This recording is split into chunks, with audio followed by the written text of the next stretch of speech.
দোস্ত তুমি এলু বই রইছো, আমি তোমার সব খুঁজতাছি। কে রে? আরে তুমি না কইলা সাবান নাই গোসল করবা, সাবানের লেগে গেছিলাম। এই যে সাবান লয়েছি, কিন্তু ঘটনা হয়েছে দোস্ত, আমি একটা বিষয় বুঝা পাইলাম না। কি? আগে আমরা সাবান আনতাম, একটা সাবান দিয়ে দোস্ত চলতো 1 মাসের বেশি। বিগত এই 6 মাস ধরে যে আমরা সাবান ব্যবহার করি, এই আগের 5 মাস খুব ভালো চলতো, একটা সাবান দিয়ে 1 মাসের বেশি চলতো। এটা তো তুমিও দেখছো নাকি দেখছো না? হ্যাঁ তাহলে ওহন দুস্থ ঘটনাটা কি চলে নাকি? আমার একটু কষে কাহিনীটা কি? দোস্ত, হ্যাঁ দোস্ত। ঘটনা হইতেছে কি জানো? হুম। তুমি তো জানো হ্যাঁ। যে আমার একটু গান টানের প্রতি দুর্বলতা আছে। আচ্ছা।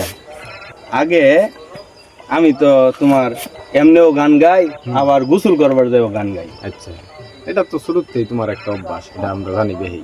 তে আগে যে 5 মাসের কথা তুমি কইলা, হ্যাঁ হ্যাঁ। 5 মাস আমি করতাম কি, গোসলখানার যে হেরা সাবান শৈল্য মাখতাম আর গান গাইতাম। আচ্ছা। তা আগে যে সাবান মাখতাম ওসীমা গাইতাম হইলো রবীন্দ্রসঙ্গীত। আমার পরানো যাহা চায়, তুমি তাই, তুমি তাই গো। এমনি গোসল করতে আগে এমনে গাইতাম। আচ্ছা। তে সাবানটাও তোমার কম খাই যেত। হ্যাঁ। 1 মাস ধরে সাবান কি এর বেশি যায় জানো? কি লিগা? ওহন আমি রবীন্দ্রসঙ্গীত বাদ দিয়া জেমসের গান দিয়া গোসল করি।